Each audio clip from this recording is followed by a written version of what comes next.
Alright, this is the third time I've made this video. First time was awful, the second time was a little bit better. And both times it didn't record the audio. So here goes the third time. And this time I've actually done a bunch of notes so that I can be a little more focused. So let's take a look here. This video is about how love appears to be dying in the modern world, and how that might be the solution that we need to solve the crisis that we find ourselves in. I'm not sure it's going to happen fast enough, but it's not a move in the wrong direction. It's not a move in the wrong direction. It's something that I feel like is only going to be a good thing for humanity. There's just too many of us here. I'm going to go into detail as I go, but you know, the other nice thing about it is that, misery loves company, and you all know I'm not getting me any ladies, so it is good to know that a lot of other men and women are going to be living with the same scenario, so at least I know that I'm not the only one missing out on all the love and relationships. Maybe there'll be more people that can sympathize with my viewpoint, and will take some amount of solace from watching these videos and knowing that they're not alone in the world. Anyway, let's get into the reasons why men and women don't seem to see eye to eye on the worthwhile, on whether or not a relationship is worthwhile anymore.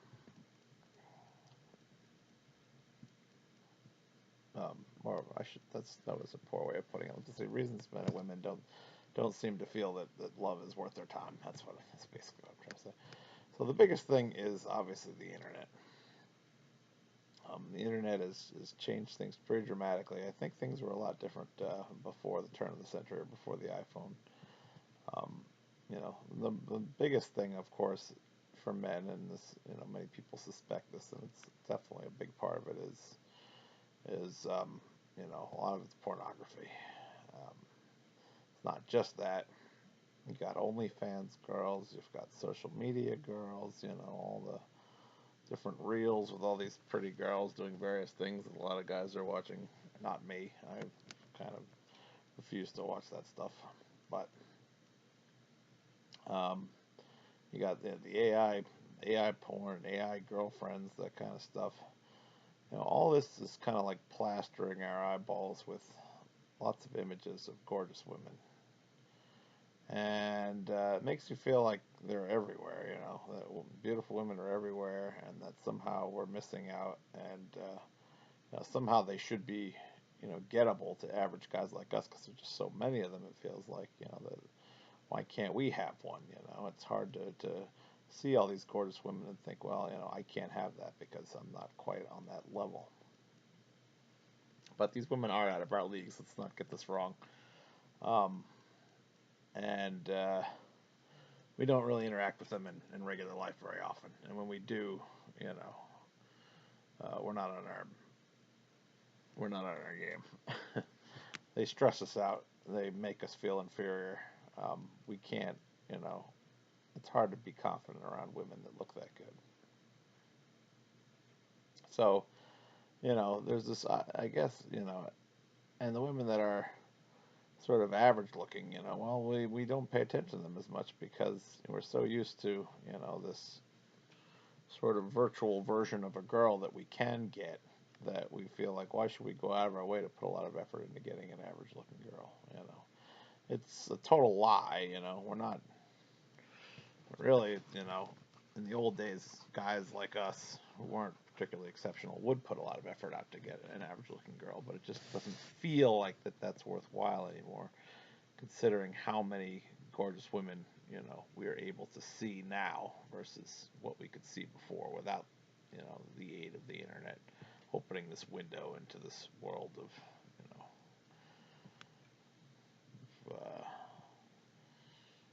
models, various models. Um, the other thing about it is that, when it comes to real women, it's hard to satisfy a real woman. It really is. You know, there's very high standards these days. You know, just in terms of just first off, just in terms of satisfying a woman in the bedroom. You know, it takes a long time to um, satisfy a woman. You know, by satisfy I mean bring them to orgasm. It's not an easy thing to do. It's extremely difficult. Depends. Some women, have a faster trigger than others, but um,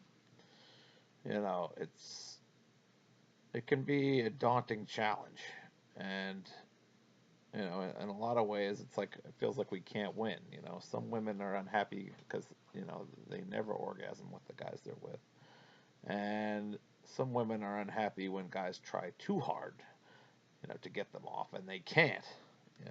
It just seems like we can't win either way. We focus too much on making sure that they are happy in that you know happy in the bedroom, then that we get seen as being trying too hard, and it should like they basically just expect us to be able to you know get them off without um, you know have it just come naturally, and it's not going to come naturally to a lot of guys because we just don't have that confidence, you know. Um, and I think that's one of the things is like, if a girl's been with a lot of guys, this is one of the things women often complain that guys have issues with body count, and it's like you act as if like this is, some unacceptable thing for guys to have issues with the body count. You know, guys don't want to be with girls that have been with a lot of guys because, you know, then you're being compared against every guy that woman's ever been with. And if a woman's been with one or two guys, all right, well, might be able to stand up. You might be able to, compare to one or two guys. If you're talking about a girl who's been with 10, 20, whatever, you know, more guys, which isn't common, but most people are with three partners for their life. So if it's three partners, that's fine. You can live up to that comparison. But lately, since the dawn of new wave feminism, there's been like a push to have women, not be so prudish and to sleep with more guys. But the problem is that when that happens, some of these guys are going to have, you know, they're going to be packing in a way that we can't, you know. Or some of these guys are going to have techniques that we don't have, or they're going to have ultra confidence that we don't have. And, a lot of women, sort of scoff at men for having an issue with this. It's like it kind of goes both ways. It's like if a guy's been with a woman who's a lot more beautiful, and then he's with a less beautiful woman, you're gonna be, a guy's not gonna be willing to, try as hard for a less beautiful woman. A guy is, do you want to feel like you're always going to be second in a guy's eyes when they, dated someone who was gorgeous before you, and you don't really compare, and you're, who he ended up settling for? You don't want to be that woman, just as a guy doesn't want to be less than, the best guy that a woman's ever had in the bedroom. We don't want to be a guy who you're settling for. We want to be the guy. And the same goes, both ways. Large body counts mean more people to compare you against and more reasons to find flaws with whatever you offer. That's just the reality. So I don't know why women freak out about this. Yeah, sure, you can say, oh, well, you should just be confident that what you're bringing is good enough and you shouldn't worry about what other guys brought. I mean, I'm sorry, but that's just not natural for a guy to not be concerned with the fact that, oh, well, they may not be, the best of the best. Guys want to be the best of the best.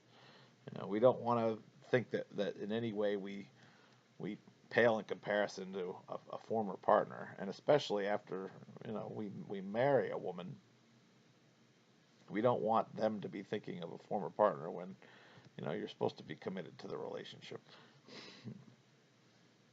It just seems like it puts unnecessary pressure on guys. That's not to say that a lot of women have a ton of partners. If you have like three partners or four partners or something like that, it's not not a huge body count. That's fine. But for these women that are sleeping around like crazy, it's like it's going to be hard for men to measure up, and you shouldn't judge men for struggling to measure up to tons of guys, because anybody would be intimidated by that. As a woman, you should be just as intimidated by a guy with a high body count as a man should be with a high body count. So there's that. Just wanted to make that point. Let's see.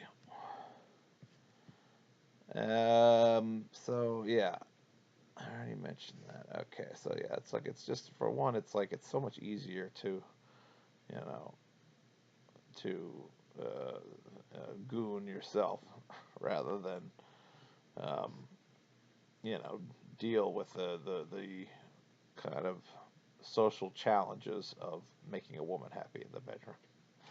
It's a lot of work. Uh, there's a lot expected of you. Very little is expected of you. For gooning, there's like no barrier to entry. For getting a woman in bed, it is, it's a major effort, and it's not just an effort that night. It's an effort for years of putting yourself in a position where you can be seen as somebody who deserves to be with, to get a woman into bed. But I'm going to go into that more as we go on. The other thing about the internet that has that's kind of hurt male-female relations is that people are shut-ins now. It kind of started with COVID, even more so. Or COVID was kind of an accelerant for that, keeping people from getting out and interacting. But it was already headed in that direction between the video games and between people sitting at home watching YouTube and Instagram and TikTok and Twitch and Discord and going onto Reddit and Facebook and all that kind of stuff. You have tons upon tons of distractions that keep you from needing to go out to do anything. There's no more such thing as being bored at home. There's always some great video that you haven't seen that you want to see on the internet. And that just means less interaction with other people in general. So that's another reason why men and women aren't meeting up in the same way. Another thing is that men have a hard time approaching women in the modern day. You know, Me Too came out and basically made it seem as if most displays of interest, public displays of interest in a woman were, dangerous, or obviously wolf whistling and things like that is kind of a stupid way to signal your interest in a woman. But, men are significantly concerned, especially with some of the um, backlash that guys like Aziz Ansari got, that if we're not super smooth and if we don't know what we're doing and if we, are not, you know, like there's all this talk about getting consent first, but then women say that, so a lot of women say that getting consent is not sexy at all, that it's, if a guy asks, then it kind of kills the mood. So it's kind of like, well, you have to have this sort of, you know, this ability to sort of read signals at a level that most men are incapable of doing, and you have to know, you're going to have to know intuitively when a woman is, open to your advances or when she's not. And that's not easy for most men. It can be confusing. Not all of us have had enough experience with women to understand, signs of genuine interest versus signs of a woman just being friendly. And so, there's always a risk that, that we can be, that after the fact, that there might be a claim that we're acting with impropriety. So, the Me Too thing, I think, immediately from the beginning made men feel like they weren't sure, what was acceptable anymore in terms of, coming onto a woman generally. The other thing is that men are definitely weaker now. It seems as if, there definitely is more of a feminized situation going on. It may have been because some people think it's because we've had war for a while, so we've been very comfortable, and so men haven't had to really be tough. Um, I don't know how much that's true. That's like the manosphere theory. Um, you know, there is some thought that maybe because there's a lot of uh, plastic chemicals from plastics getting into the water supply and pharmaceuticals um, getting into the water supply that um, men are being feminized by that, which is certainly a possibility. Maybe this is a secret plan by the cabal. I mean, I don't like to believe in these conspiracy theories, but it's possible that this isn't. I can't believe it. Ugh, stupid thing freaking stopped. Anyway, back to what I was saying. I don't want to make a huge break with me complaining about it. So, where was I? So yeah, it's a lot harder to, in the old days, you could work a basic job, work in a factory. If you were making 50 grand a year, that was enough to be kind of king of your castle as a man. Because back then, women weren't really earning any money a lot of the time, or they didn't have the same opportunities to earn money, and so a woman would have to rely on you, and they would be generally more appreciative of you, you know, even if you were only earning, an unspectacular salary. And, with that unspectacular salary, you could afford a house, you could afford a car, you could afford kids, you could afford vacations. It wasn't a glamorous lifestyle, but you could afford the basics. And, and that was good enough for a lot of women back then. But that's all changed now. You know, you have to earn well over six figures in order to have those same things today. So, you know, aside from men just generally being less masculine, being less powerful than they were in the past, from a physical standpoint, they're also less powerful from an economic standpoint. And women don't seem to see the benefit of sticking with an average man, you know. So um, men don't have as much confidence because they know that an average lifestyle isn't going to satisfy most women. And I think there is generally propaganda designed to push women to higher status males, and that's how capitalism works. That's how advertising works. They try to convince you that you have to be doing the things that the elite are doing in order to be living a life that's worthwhile. You know, and I think they do this so that the elite have many options of women to elite men especially have many options of women to sleep with and move on from. Where guys like us are forced to go without because we're seen as not worthy of you know worthy of giving love to.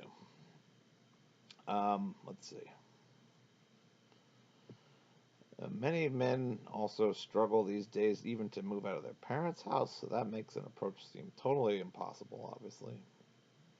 Maybe younger guys could get away with it, but certainly not older men that are struggling. Um,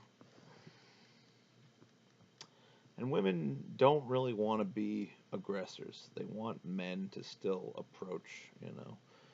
Every now and again, a woman will approach a guy, but only when they are, you know, super, super good looking, super, super fit. You're not going to see a lot of women approaching guys who look average. A woman's not going to go out of her way for a guy unless he's a spectacle, or he's at the very top, upper echelon in looks or the fashion, or if, usually it's one of those things because that's all you can tell from a distance. So very, very rare that women approach. And that's surprising because most feminists would say that that they don't want to they don't want to be seen in traditional gender roles. But when it comes to this, when it comes to being the aggressor in terms of asking men out. They don't really practice what they preach on that.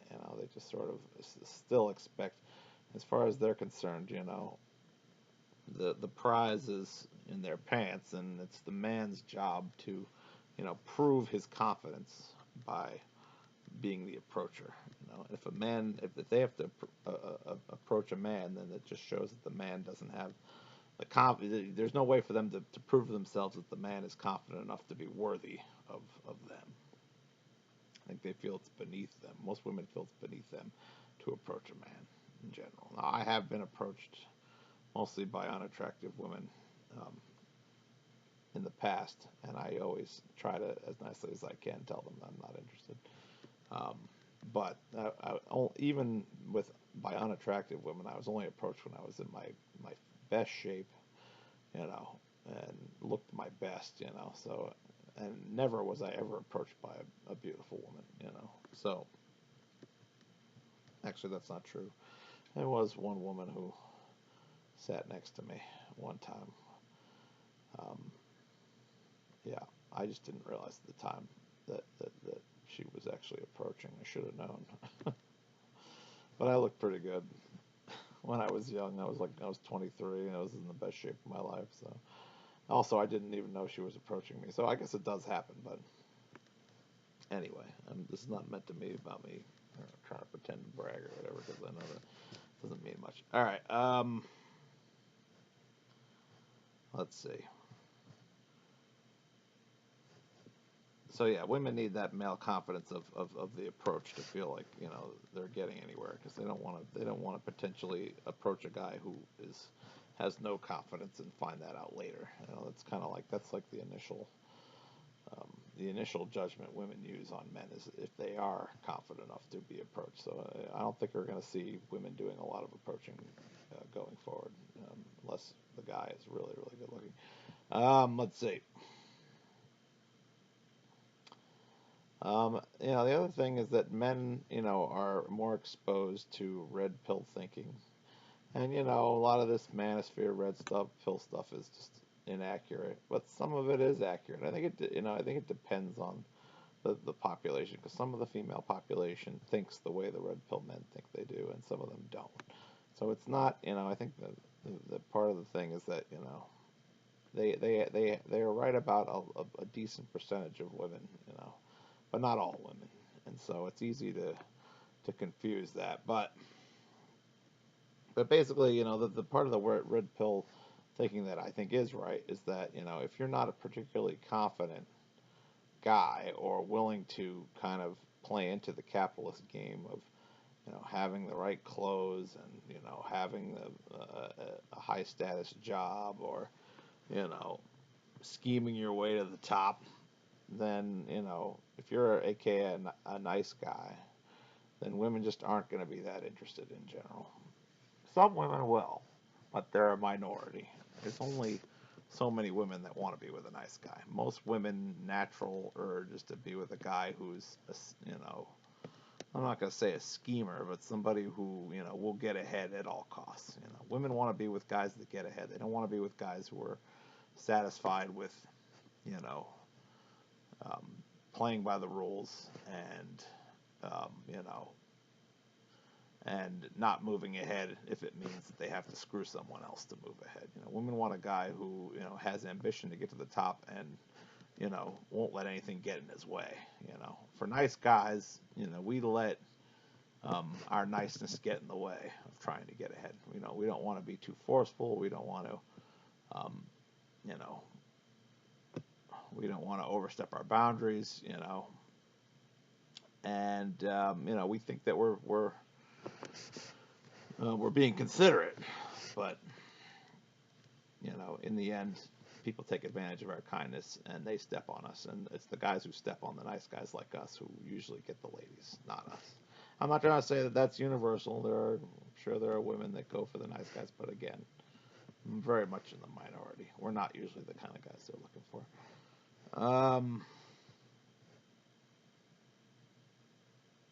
You know, if we were, then you could be a cashier and have no problem getting laid, or you could be a bus boy or a movie theater attendant or whatever, and have no problem. It's like guys in the bottom of the economic ladder don't get laid for a reason. That's all I'm trying to say.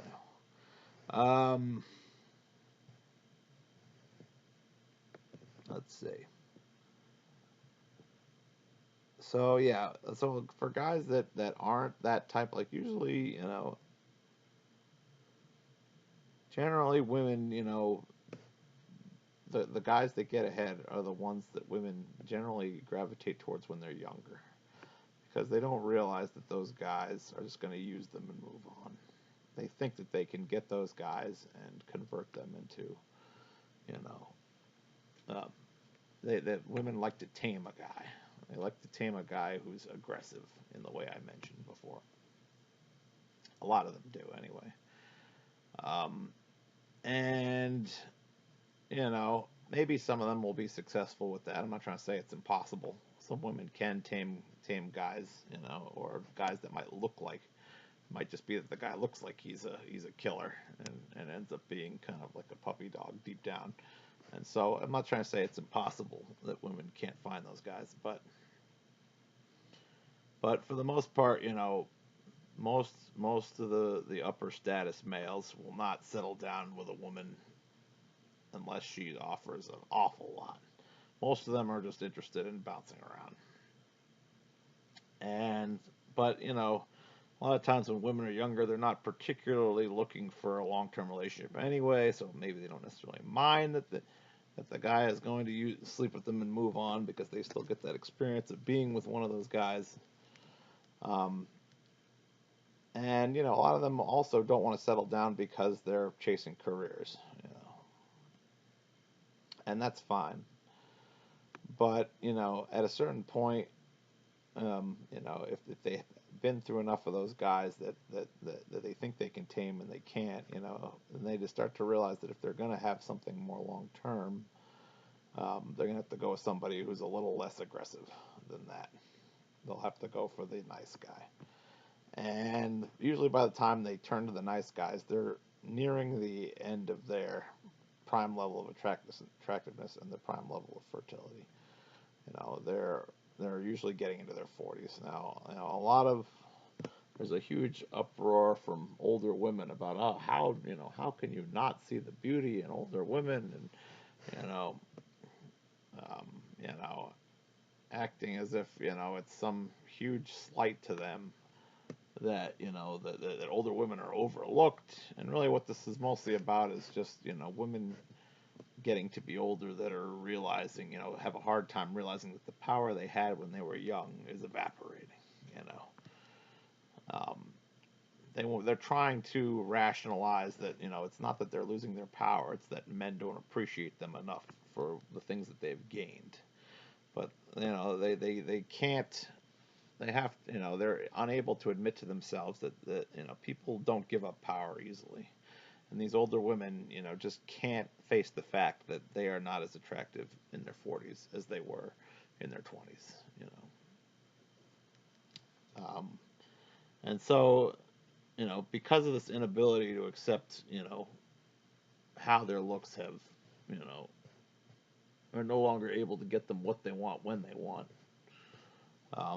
They expect, men like us, the nice guys who never had a chance at them when they were younger, to suddenly say, oh, well, this is still a woman. They still think of themselves as a hot woman because of their time when younger. So they expect men like us to be like, well, this guy, never got a chance with me when he was young. But now, you know, now that I'm older and, ready to settle down, he'll do. It's like I realize I need to settle with this guy because I'll never get the other guys to settle.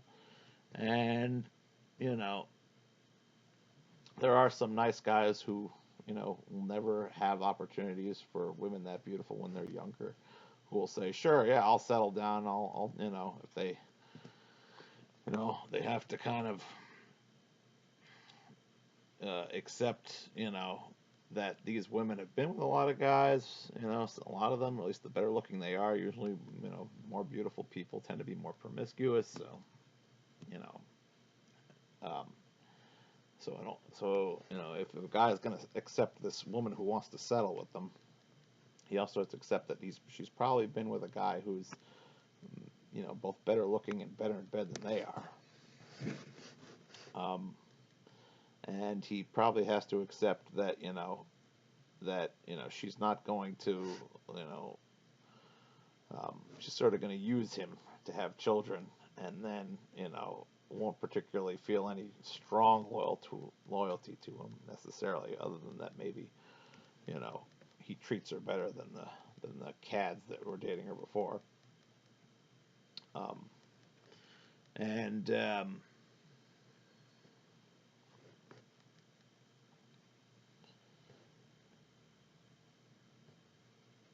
and some guys will take this deal. They'll feel like, well, I never had a girl like this, so I may as well take what I can get. This is the best I'll be able to do. But for a lot of us, we just it just makes us feel inferior. We don't want to be the settle guy. A lot of guys, men naturally want to feel like they're important, that they matter. So you know, if you make us feel as if, well, we should be happy to, accept that you've had your fun and you're ready to settle down, and that's the best we're gonna get, and you don't have many years at all of looking young and being fertile, it's just it's like an insult. It's an insult saying, well, you didn't deserve me when I was young, but you can come crawling to me at the end here. A lot of guys don't want that. We don't want to be settle guys.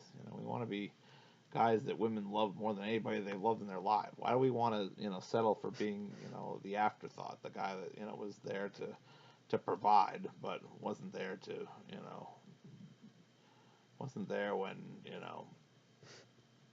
when it would have been great for us. We're just supposed to accept that that you want to settle down, and that it's all becomes just about companionship, and that the physical part of it doesn't matter anymore, or that I don't know. There's like an expectation. Like, most guys like girls when they're young.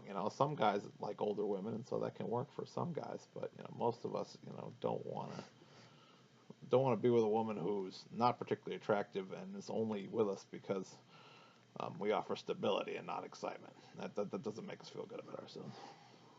Let's see.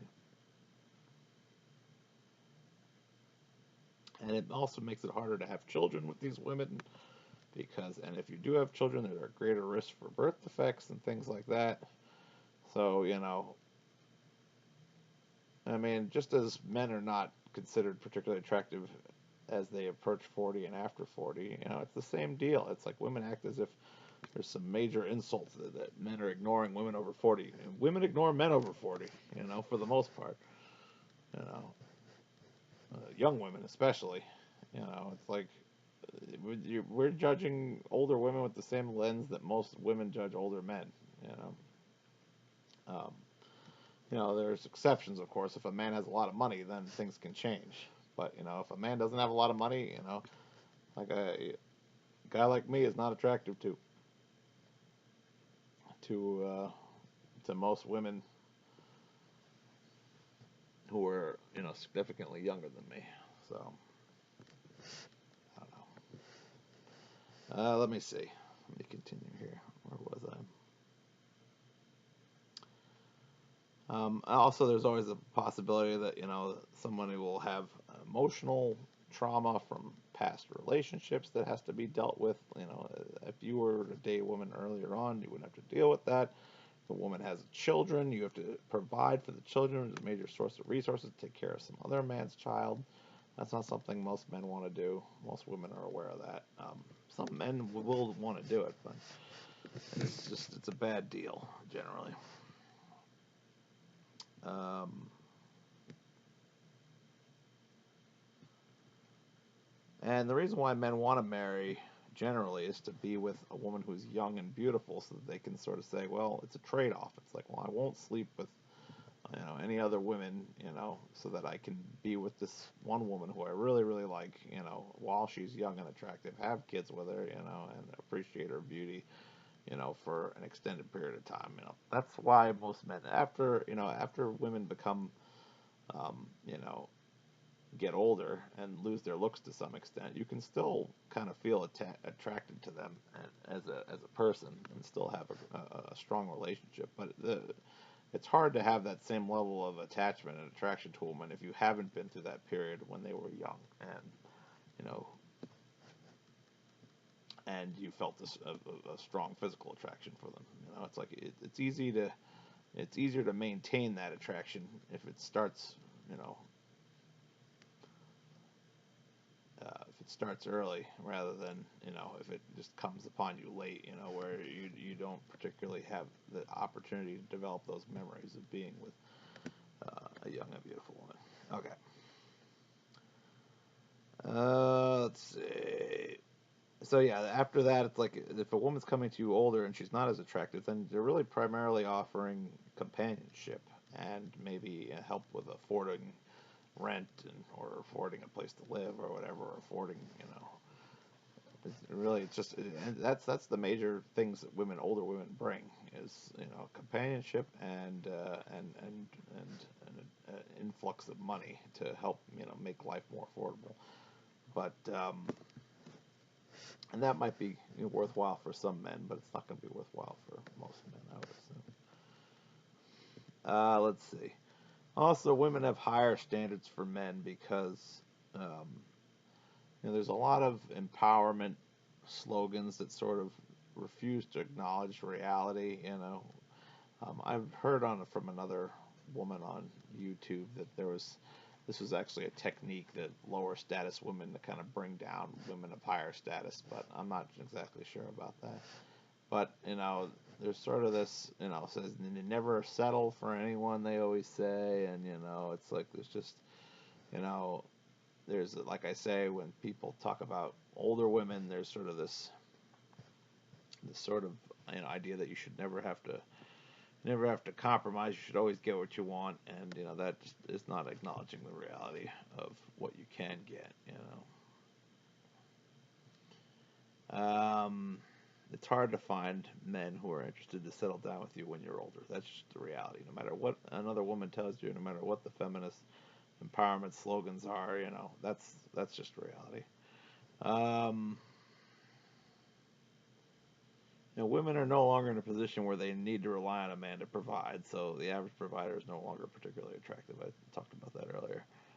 Um, you know, Men usually have to be in a relative position of power versus a woman if a woman's going to be interested in them. Most women don't like having a power imbalance in their favor in their relationship because they feel as if it's an insult to their beauty to have to their beauty is the prize a lot of the time, or you know sex with them is the prize, and so they don't like the idea that not only do men get to have the prize of sleeping with them, but then aren't the major provider in the relationship a lot of the time.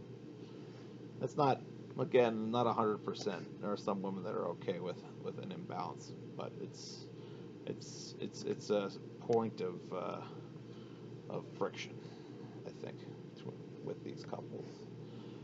Let's see.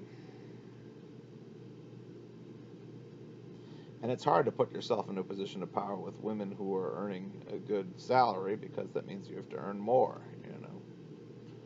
Anyway, hold on a second. If you're not earning more than the woman, then and women earn a lot of money these days. They don't work in in the trades. They do, but it's not as common. Women do a lot of work that is white collar work. So you have to be a strong white collar earner in order to have the opportunity to come to that relationship with an opportunity to be in a power position. Um, Also, let's see. Women have that less to compare their husbands to in the past, and now they see shows and movies that sort of provide an unattainable standard of masculinity. They've got these male models um, with unending patience and sensitivity, and they tend to think the way they're written in a way that everything they say comes is like a woman's ideal for what they how they should act, and that's just not how men act. Men don't act like the guys from Bridgerton. I've watched Bridgerton, and this is not you know the usual male mindset. And so I think a lot of women are the same with the what's it called movies, the chick flick movies as they're called.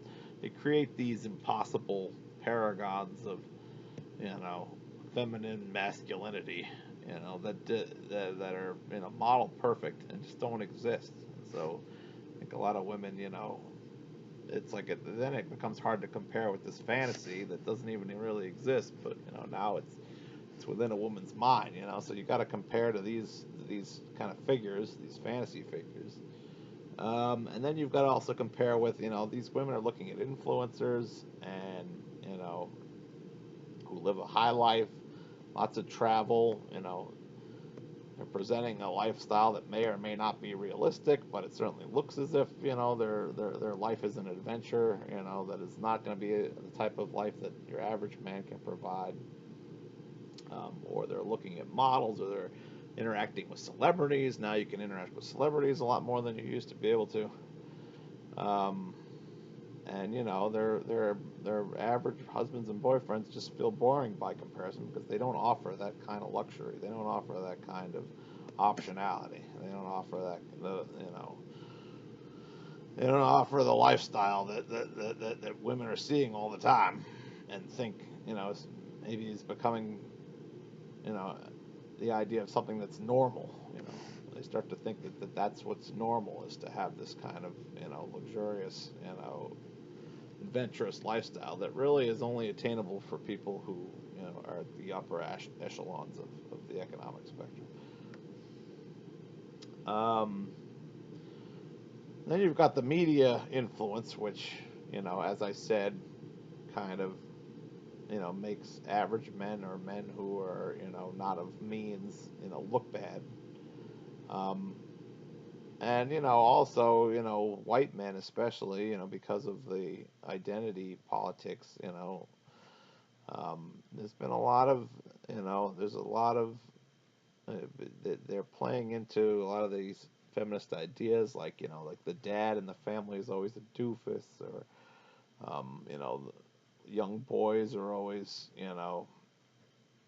um, not deep at all. They're just kind of like, they like dumb things. The girl's always the thoughtful one. The guys are always dumb.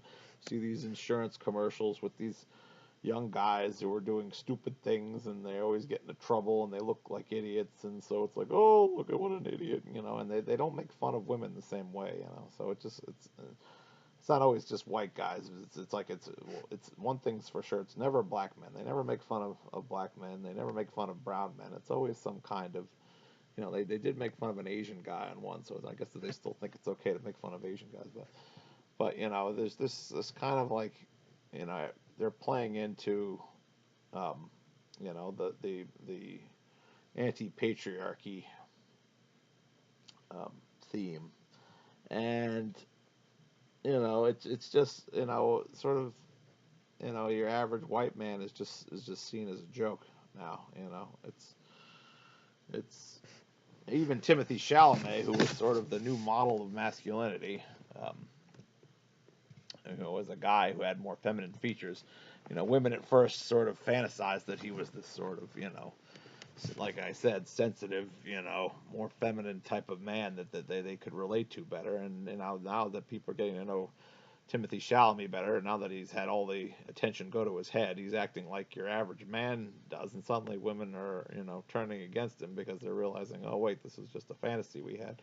The real Timothy Chalamet is not this, even though he's a slight build and more feminine looking. The reality of is that, you know, he's just like every other man. So, and really black men are this way too. All the men, most men, there are sensitive men, but you can't tell from looking at them. And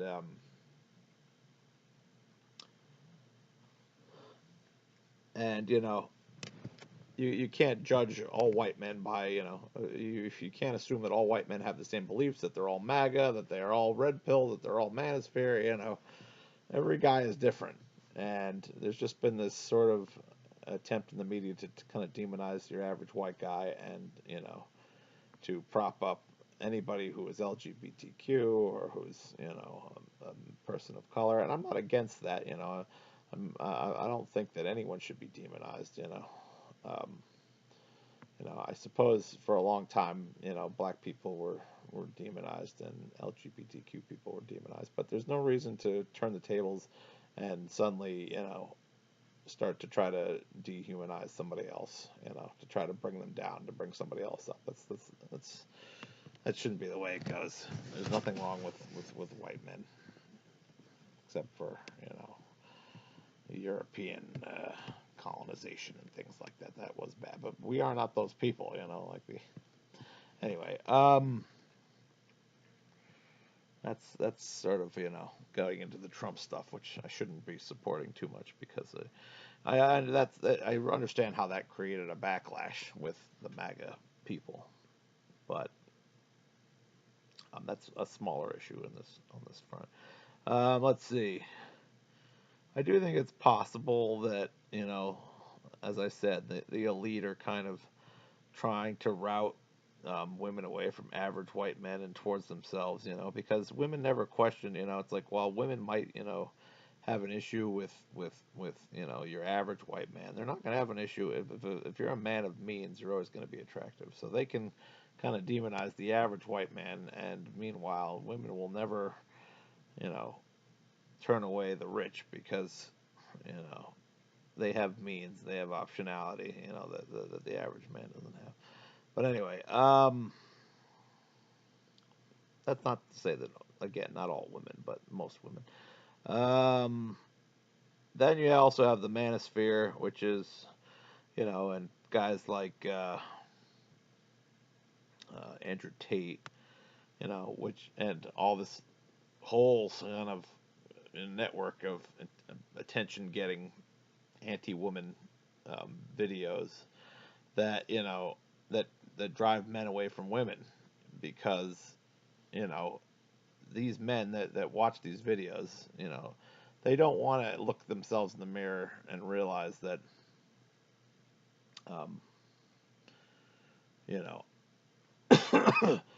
that it's not just because women are bad or whatever. They'd rather not look at their own behavior and see how they have to change. They'd rather just blame women and say, "Oh, women, I'm perfect." Women don't get me. They don't appreciate me for what I am. But the reality of the matter is, most of the time women don't like you because, um, there's something lacking in your character. And rather than believe in that, they just want to send all women to hell by watching content that says, "Oh, women are flawed, women believe bad things, blah blah blah."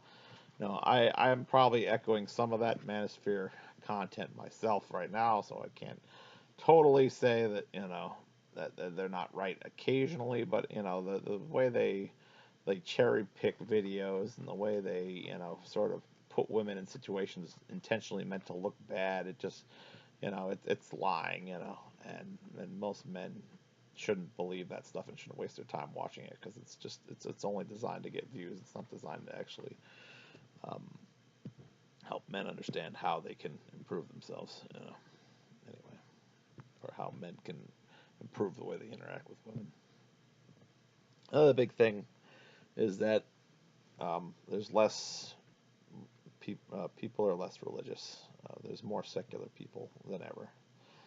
And for that reason, there's not as much incentive to have a family amongst the secular. Life is just about living. It's not about, this requirements that you, be fruitful and multiply anymore. You can do whatever you want. You can have kids. You don't have to have kids. There's no meaning to any of it anymore if you're not religious. And also, you can commit adultery and you don't deal with, the same wrath of God. You're not as afraid. So adultery becomes less of a big deal. And it doesn't condemn your character the way it did when society was very religious. There was a time when society was very religious, and if you were a man who was a rake, as they used to say, or somebody who would have dalliances outside of marriage, unless you were filthy rich, even sometimes then, um, you know, people would judge you for it. You would be publicly shamed. The word would get around that you were one of these people because religion was so much more important in that era. And now that it isn't, it doesn't. You don't carry the same shame if you have an affair. So in that way, um, you know, that makes kind of less. Obviously, adultery is one of the main things that gets in the way of people having successful relationships. So that's with less of a disincentive to do that, that's another thing that breaks up relationships. Also, you know, marriages don't last as long because people there used to be it's considered a sin to divorce, or you, even you'd go to hell for divorcing. But now, without that religious penalty, people don't see any reason to try to make things work. Couples counseling doesn't seem to work. Marriage counseling doesn't seem to work. People tend to be more concerned with themselves in these narcissistic times than they are with their significant others or their children, and if they think that there's a better life outside of the marriage, and that doesn't require any sacrifice on their own part, then they'll chase it a lot of the time. So that's another reason, people, and then people see those declining marriage success rates, they see the increased incidence of divorce, and they think, why bother getting into these relationships if they don't last? So another reason why people are reluctant to get involved in a relationship is because there's not a lot of great long-term data, supporting the idea that it's a beneficial decision long-term to be married. Okay, so that gives you an idea. That's basically I've covered everything. There's a lot more things I'm sure. A lot of reasons also why I mean women have issues with men in other ways, but I'm not as aware of those, so I'm not going to talk about them. But I'm sure that there's a lot of ways in which I'm blaming a lot on women here, and I'm sure there's a lot of blame to go on men. I was going to say that um, there are a lot of things men can do to kind of improve. A lot of women want men to be confident, right? Um, but a lot of men have gone through trauma in life, and they don't really have a way to deal with it. Women say, well, "Why don't men get therapy? Men should go be in therapy." First of all, I don't know how effective therapy actually is at solving trauma in life. Number one, but number two, therapy is not easy to get unless you're a man of means. You know, and you can't expect the average Joe guy to be able to afford therapy on top of everything else in this difficult, modern economy. And you can't get therapy for free easily. If you've tried to, if you're like I am and on a limited budget and don't have the money to pay for therapy, trying to get it through the government is extremely difficult. I went to 40 different therapists. Only one accepted my insurance, and this is before I was even on. I'm on the Mass Health now, which is like the Medicare. What is it? Medi-Cal. I don't know what they call it for Massachusetts people. But before, I actually was paying for insurance through the exchange, and I found one person out of 40, and they were a substance abuse counselor. There wasn't even what I needed. I don't have substance abuse issues for the most part. That's not what I needed help with. But I went to them because they were the only person available. It didn't seem like they knew how to really address my problems. And I tried to sign up for a group therapy, and months went by. They never called me back. There's just that no one cares. That no one cares to offer you mental health. You have to pay out the ass for it, and it's not affordable. So you can say all you want. Oh, well, why don't men just get mental health? I'll tell you, because it's unaffordable. That's why men don't get mental health counseling. That's why we can't be confident. And who knows if that would even solve the problem? So I'm kind of skeptical that talk therapy is enough to do something like that. Anyway, so there you go. So there you have it. That's the reality.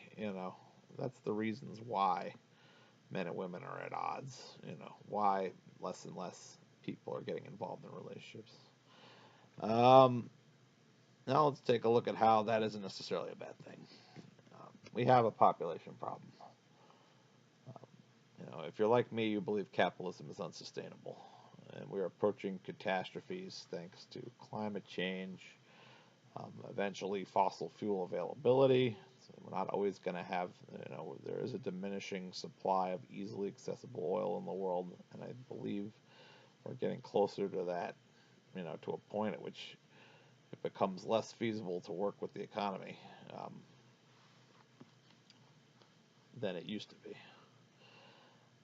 And any small risk, we have a very sensitive, fragile system, and there's a lot of ways in which the system could be disrupted. For example, if it was a giant coronal mass ejection, it could knock out large percentage of the electrical grid, and it would be hard to fix it in any kind of timely manner, um, which could be devastating. Or let's say the magnetic poles were to shift, which is something they've talked about. Definitely less likely. This is more of like a conspiracy theory type of thing, but it is bound to happen at some point. It could throw things into major disarray. More likely to be something like more earthquakes and tidal waves like we had in Fukushima. That kind of stuff, can create a lot of issues. You know, more getting into the more serious threats now. Nuclear war over the remaining resources. As resources, we're seeing what's going on with the Strait of Hormuz. Russia and China are sort of battling as oil becomes less accessible and more expensive.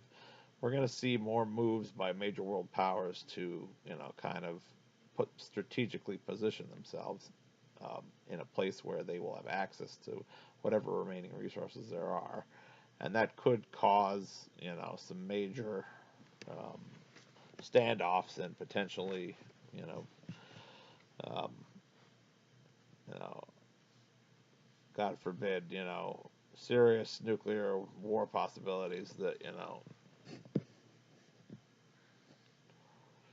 that are not to be taken lightly. Let's see.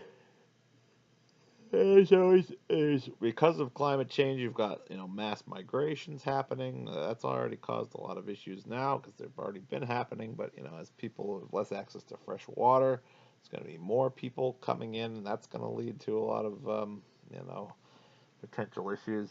Um, AI becomes super intelligent. That could be extremely bad. Um, if it decides that humans aren't worth keeping around. Um, Either that, I feel like it's one of several things. There's only one of several possibilities with the whole AI thing. Either AI becomes super intelligent and decides that humanity is unnecessary, or operates in a way that makes us, makes civilization impossible to continue functioning. Um, Either that, or the tech bros sort of start a surveillance state and have ultimate control over people through AI and are able to basically turn us into slaves and dictate how we live our lives. And that's another future I could see as a possibility that seems completely bad. Or on the other side of it, maybe the AI guys are lying and the AI isn't even really as strong as they've been telling us, and so all of the um, well, I'm sorry. There was one other. Let's say the AI is actually does work, doesn't take over the world. They don't. The AI overlords don't become Big Brother. Although I have a hard time seeing that happening. Even if that things were to work out the way they claim, and AI takes over and provides opportunity and abundance for everybody. How what are they going to do about all the jobs being taken? How are people going to buy anything if their jobs are gone? It seems to me like there's only two possibilities there. They either give us universal basic income, which we probably will have to take from them by revolting, because I don't think rich people don't give away money for free. That's one thing by now. It should be pretty obvious. So there'll either have to be some way of um, of requiring that there'll have to be a revolt to get the rich to agree to universal basic income. I don't see that even being a possibility. Honestly, it doesn't seem realistic. Or they'll have to kill everybody, and hopefully that isn't their plan to just kill off everybody. But you never know. Or they're just ignorant of everyone's suffering. They live high on the hog, and it's kind of like Elysium, where they live in their protected bubbles, and we all suffer and die, and they just sort of like feign ignorance and let us all die off slowly while they continue to enjoy the incredible innovations and benefits of AI. You but so that's one side of it. It seems like in the matter that was three different scenarios in which AI works. Um, and or two, maybe two scenarios, because I imagine the combination of the tech pro overlords and the ignorance part would be a combo deal. But let's say AI doesn't function anywhere near what to the capabilities that they claim. They've gotten billions and trillions of dollars of investment, and if they find out that this thing is a bubble, that could seriously threaten the world economy. Um, an AI bubble bursts, and there's a collapse from that, that could be a major issue. Same as there could be an issue, just like there was in 2008 from the banks. I've been hearing about that. There's a lot of bad loans out there that were not, created um, with anything really solid to back them, and we could have a similar thing if it was the AI bubble and these loans that burst at the same time. That could be a Great Depression, and then that could lead to a beginning of the system's collapse. So there's a lot of issues with the fact that because there's 8 billion people, we have 8 billion. Let's see. First of all, let me just say, without a safety net, capitalism is the only option. If if if civilization collapses, you're going to have a lot of people die because capitalism is the only thing that allows 8 billion people to exist on this planet. The world's population was 1.5 billion people before the Industrial Revolution.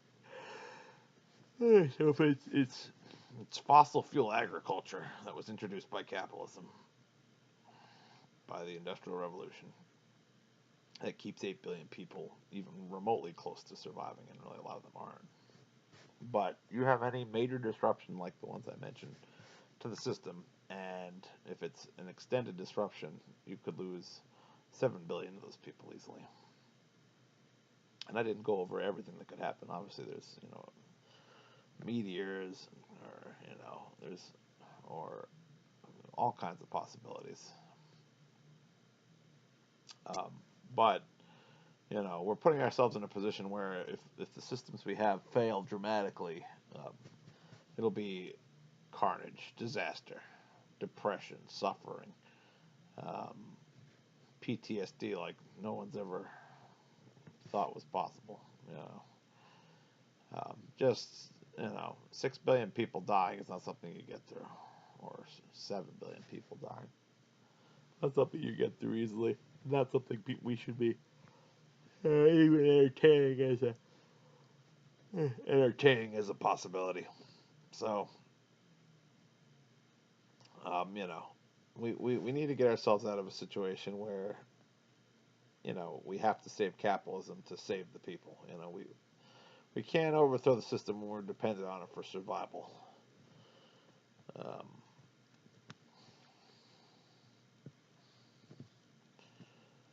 because if it fails, many billions of people could die in short order. Now, capitalism might, through AI, might develop nuclear fusion, and that could save us from all these things, from all these possibilities. With nuclear fusion, you pretty much have unlimited energy, and unlimited energy allows you to do almost anything.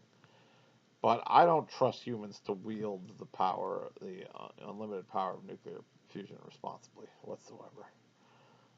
And if we try to geo-engineer our way out with the power of nuclear fusion from climate change issues, I think we're going to find that there'll be unforeseen consequences to that, and in a lot of ways, we're already past the point of no return. But you know, if capitalism has any chance to continue existing, nuclear fusion is going to be it. And I'm afraid to see what'll happen if we ever get a hold of that, because I just don't trust humans with that power. The only way to ensure one of the above disruptions that I mentioned doesn't end in catastrophe is to reduce the global population to the same as it was before fossil fuel reliance. Before fossil fuel based agriculture, the world had 1.5 billion people, as I mentioned. There's only two ways to get from 8 billion people to 1 billion people, or 1.5 billion people. A lot of people got to die, which we don't want, although, like I said, the elite might be planning to kill a lot of us in a way that seems unintentional. I don't think that that's true. It sounds very conspiracy theory-esque, but you never know. It seems like they have this plan to have AI take all our jobs, but don't seem to have any public plan anyway as to how to deal with the people that are left jobless. Um, or we just have less children. You know, we birth less babies. That's the other way to get down from 8 billion to 1.5 billion. Obviously, that is the preferable way. We know about living off the grid and all that kind of stuff, and homesteading.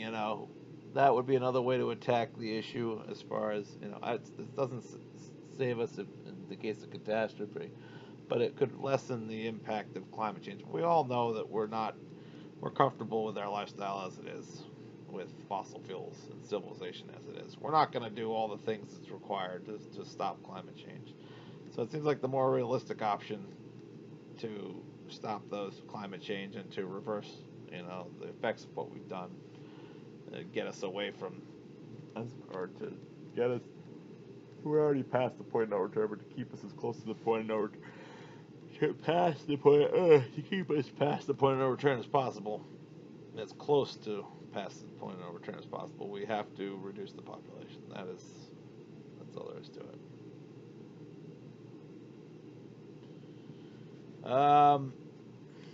Imagine how much less energy we would use if there was only 1 billion people instead of 8 billion people. Maybe we could even live with a fossil fuel lifestyle if there was only 1 billion of us, and we could live comfortably, and that'd be fine. There might be enough fossil fuels to go around for 1 billion people. There's definitely not enough to go around for 8 billion people for much longer. And the carbon dioxide being put in the air by 1 billion people will be going up at a much, much slower rate than the carbon dioxide that 8 billion people are putting in the air. And capitalists will probably push back and say that our system isn't meant to handle a drastic drop of population. This is assuming that they're not planning on,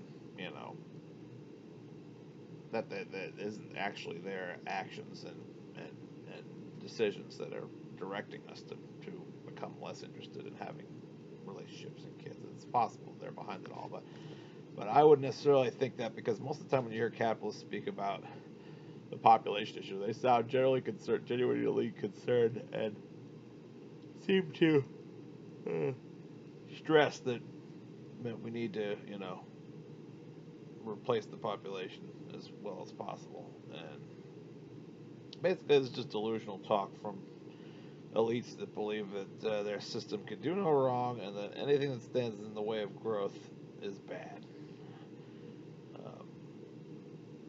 Even though they themselves seem to be out to strangle growth entirely by replacing everyone's job with AI. So I don't understand that,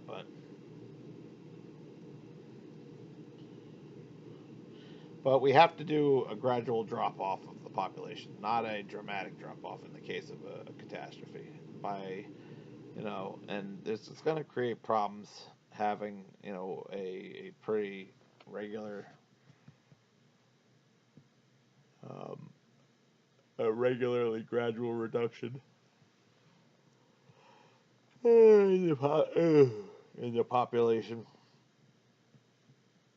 But we'll find ways to deal with those issues that come up as they come up.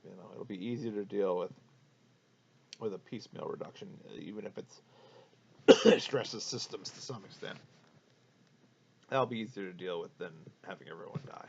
Having everyone die, there's like this kind of like it feels like there's almost no coming back from that.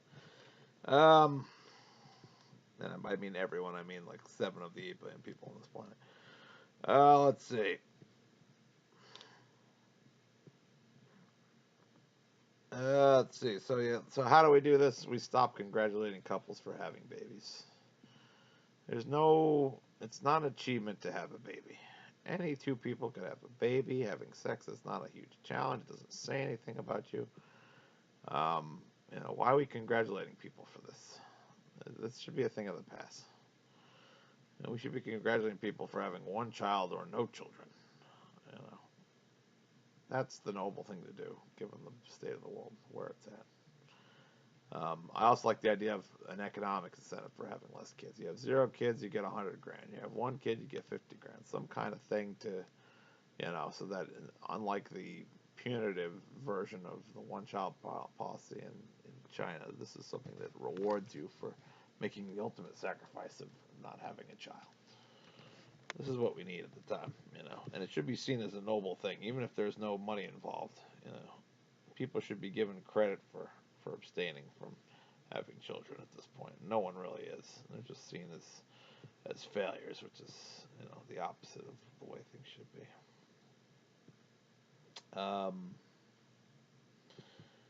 You know, I have some guilt about not carrying on my line.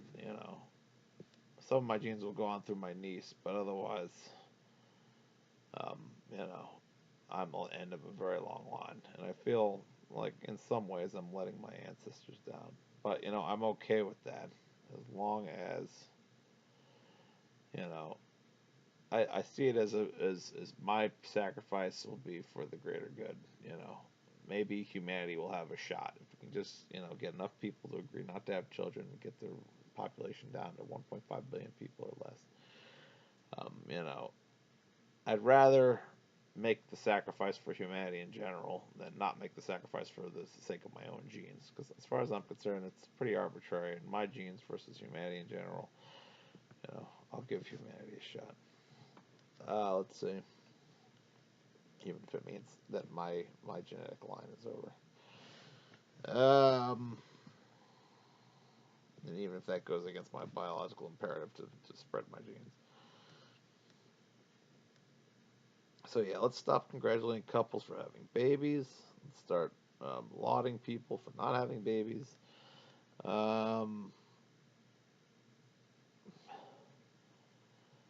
Humans are bad. I've said this in other videos. The people that gain control of humanity, it's not that all humans are bad, but there's a contingent of humans that aspire to be the most powerful, the most wealthy.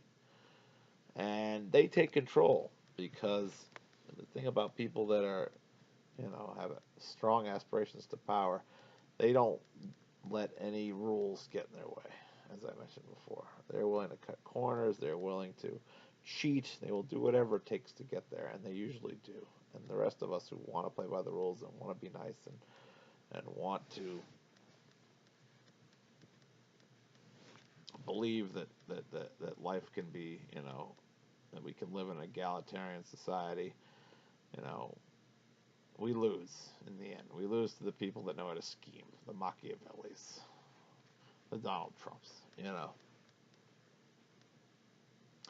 So, based on that inability for the righteous to control the fate of you know, human history, we should just be reducing our numbers to as little as possible, just because it seems as if that's the only way we won't destroy ourselves and most of the things around us. So, another reason not to have children, to honor those who don't. There should be less humans. We're not a positive influence on this planet. Or at least the worst of us aren't, and they seem to control the rest of us. Let's see. So let's go for a billion, 1.5, or 1 billion people or less. enough to go around and give enough to go around and leave a much less taxed environment that might give us something of a chance to recover from. You know, where right now we're probably maybe beyond the point of no return in terms of even recovery, but if we stop now, if we start reducing the population as soon as possible, then maybe things won't go too crazy. But I'm not optimistic. If we have a shot, this is the way to do it. It's got to happen somehow or another. Yeah, and we should be recognized for you know. I think I already do recognize people. I think everyone who has 2 kids or less, or especially 1 kid or less, bravo to you. I'll tell you right now. Good job. You are awake. You are paying attention. A lot of people with multiple kids, they have no idea. They're not paying attention. All right, so join me and let's give the children of the future a chance to clean up this godforsaken mess. There you go. That's it. All right, this went an hour. I did 20 minutes on the other video that I'm going to have to freaking edit into this one. But I think I've made my case. This is way too long. I went over everything, though. We'll see what you think. It's going to be such a pain editing these videos together. Anyway, I don't have a video editor on my laptop, so hope you enjoyed this. If not, it wasn't my greatest video. It's just hard to work from a sheet. I was trying to pull everything together. I tried to be as organized as I could. It still felt like I was rambling, saying a lot of you knows, and as I usually do. But bottom line, let's try to figure out a way to get the population down dramatically. And don't listen to anyone who tells you that that's not a good idea, because it's the only idea that's going to save us all.